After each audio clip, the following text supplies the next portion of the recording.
नमस्ते। मैं रेनू, मैं मीरापुर पब्लिक स्कूल से।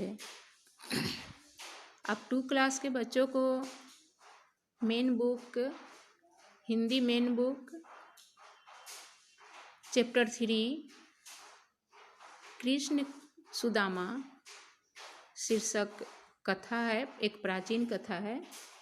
इसके बारे में, इस कथा के बारे में आज जानेंगे हम लोग। कृष्ण का नाम आप लोग जानते हैं। कृष्ण सुदामा की कई कहानियाँ आप लोग को पता होगी।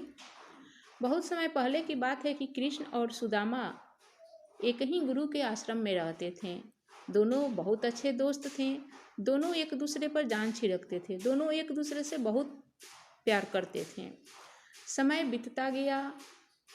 कृष्ण द्वारका के राजा बन गए और सुदामा एक गरीब ब्राह्मण बनकर अपना जीवन यापन करने लगे।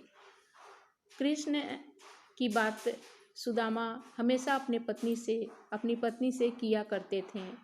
मेरा प्रिय मित्र कृष्ण है, वे द्वारिका का राजा है, आदि आदि बातें हमेशा करते थे। एक दिन सुदामा की पत्नी ने सुदामा से कहा, आप हमेशा कृष्ण की बात करते हैं तो क्यों नहीं कभी कृष्ण के पास जाकर के उनसे सहायता मांगते हैं। आप उनके पास जाइए, आपकी मदद वो जरूर करेंगे। इतनी बातों को सुनकर हमेशा सुनते थे। सुदामा तैयार हो गए जाने के लिए, लेकिन उनके पास कृष्ण को उपहार में देने के लिए, ले जाने के लिए कुछ भी नहीं था। उन्होंने अपनी पत्नी से कहा कि उनके पास मैं उपहार में क्या लेकर जाऊं, घर में तो कुछ नहीं है। सुदामा की पत्नी पड़ोस के घर से कुछ भुने हुए चावल लेकर के आई और पोटली बांधकर सुदामा को दे दी। सुदामा घर से निकल तो पड़े जाने के लिए, लेकिन रास्ते में उनका मन इधर उधर भटक रहा था, डामाडोल हो रहा था। वे सोच रहे थे कि पता नहीं, मैं जा तो रहा हूँ, वे इतने बड़े राजा हो गए हैं, मुझे पहचानेंगे कि नहीं। इस बात को वे सोच करके मन इधर उधर भटका रहे थे। चलते चलते आखिर वे एक दिन द्वारका के दरवाजे पर, गेट पर, जो राज दरबार का गेट होता है, दरवाजा होता है, वहाँ पहुँच गए। द्वारपाल ने पूछा, आपको किससे मिलना है? सुदामा बोले, मेरा नाम सुदामा है, मैं कृष्ण से, अपने मित्र से मिलने आया हूँ। जैसे ही भीतर जाकर द्वारपाल ने सुदामा का नाम लिया, वैसे ही कृष्ण दौड़े दौड़े बाहर आ गए और सुदामा को अपने बाहों में भर लिया। फिर बहुत प्यार और आदर के साथ उन्हें अंदर ले गए। परात में पानी लेकर उन्होंने सुदामा के पैर धोए, उन्हें अपने सिंहासन पर बैठाए। फिर दोनों बहुत देर तक बचपन की बातों को याद करके हंसते रहे और बात को करते रहे। अचानक कृष्ण बोले, मित्र, भाभी ने मेरे लिए कुछ उपहार नहीं दिया, कुछ उपहार नहीं भेजा? सुदामा चावल की पोटली देने में संकोच कर रहे थे,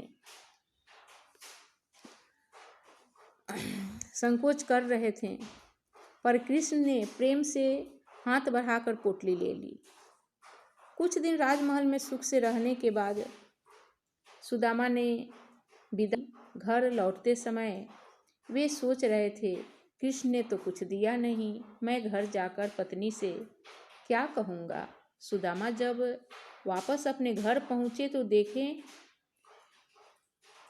वहाँ उनके झोपड़ी के जगह पर बड़े बड़े महल बने हुए थे। पूरा राज्य, उनका पूरा गांव जो है, सुदामा के घर के साथ साथ पूरे गांव का घर, महल का छोटा छोटा झोपड़ी जो था वह महल में परिवर्तित हो गया था।